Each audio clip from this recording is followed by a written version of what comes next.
Ẹ kú dédé àsìkò yìí ní gbogbo ibi tí ẹ ti ń gbọ́ mi nílé lóko tàbí lẹ́yìn òde. Ẹ jẹ́ kí a gbàdúrà. Bàbá wa tí Ọlọ́run wa, a dúpẹ́ fún àánú àti ojú rere tí a rí gbà o.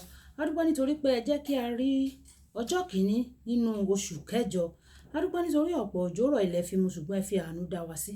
A dúpẹ́ Ọlọ́run wa, ọba tí kò jẹ́ ká dẹni àgbégbìn, ọba tí kò jẹ́ ká dẹni ìkọlẹ̀ bògo ní forúkọ mímọ́ yín o. A dúpẹ́ nítorí pé orí ọ̀fẹ́ tí ẹ mú wa, tí ẹ fi jẹ́ ká rí ọjọ́ kìíní nínú oṣù yìí, ẹ ò mú wa ká parí oṣù yìí ní ayọ̀ àti àlàáfíà. Ògo ni forúkọ yín. Ọ̀rọ̀ náà tí a gbọ́ lẹ́ni kó ṣe ayé àti ọkàn wa ní rere. Àti wípé ìdánilójú pé ọjọ́ tí ó dára wà níwájú wa, ẹ fi hàn wá fún wa lórúkọ Jésù. Jésù Olúwa wa, àmín. Ìwé ọ̀run ṣíṣí tí a ti ọwọ́ olùṣọ́ àgùntàn Enoch Adeboye kọ. Èní ọjọ́ ìṣẹ́gun ọjọ́ kìíní nínú oṣù kẹjọ. Ọjọ́ ìṣẹ́gun ọjọ́ kìíní nínú oṣù kẹjọ. Àkòrí tí a ó gbéyẹ̀wò sọ wípé àwọn ọjọ́ tó dára wà níwájú. Àwọn ọjọ́ tó dára wà níwájú. Àkọ́sórí wa ní àwọn nínú ìwé òwe orí ìkẹrin ẹsẹ̀ ìkejìdínlógún. Ìwé òwe orí ìkẹrin ẹsẹ̀ ìkejìdínlógún. Ṣùgbọ́n nípa ọ̀nà àwọn olóòótọ́ dàbí títan ìmọ́lẹ̀ tí yóò tàn síwájú àti síwájú títí yóò fi di ọ̀sán gangan. Nígbà tí a ó mú bíbélì kíkà wá nínú ìwé Sámúẹ́lì kìíní orí ìkejì ẹsẹ̀ ìkeje dé ìkẹsàn.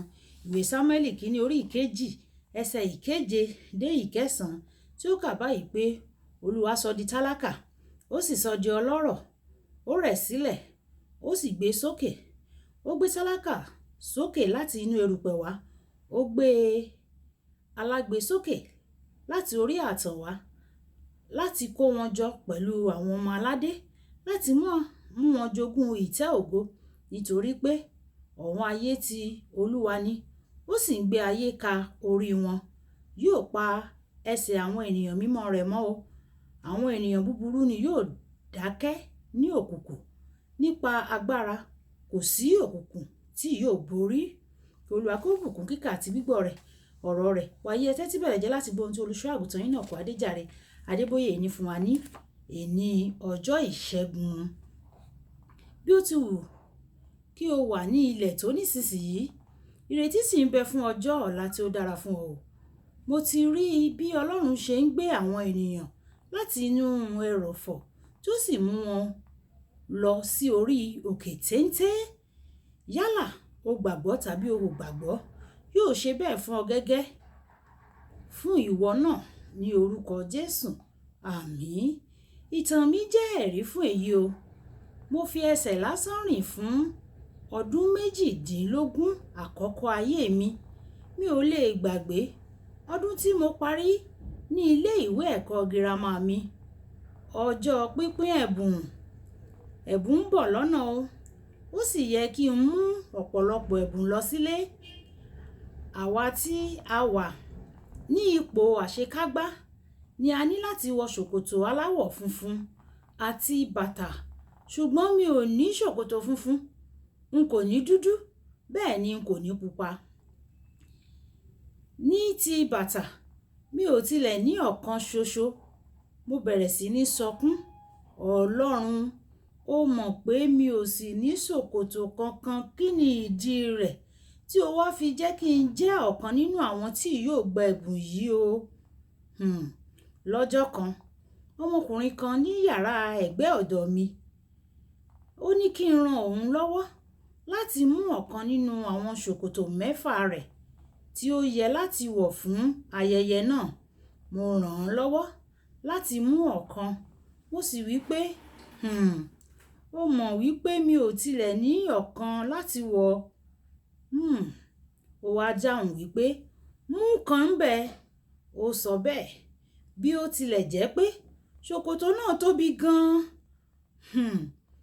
Mo fẹ́rẹ̀ẹ́ ní láti fà á sókè àyà mi. Mi ò bìkítà. Ṣòkòtò ní ṣòkòtò ń jẹ́. Ní báyìí, ìṣòro kan tó kù ní bàtà. Nígbà náà ni mo rántí pé mo ní ẹ̀gbọ́n kan tí ó kúṣẹ̀ ní ibì kan tí ó ní àwọn bàtà kan, èyí tí wọ́n fún mi tí ó ti gbó pẹ̀lú ìtẹ̀lẹ̀ rẹ̀ tí a ṣe láti ara táyà ọkọ̀ àtijọ́. Mo ní láti máa ṣe ìfikọ́ra pẹ̀lú rẹ̀ nítorí mi ò wọ bàtà rí láyé mi.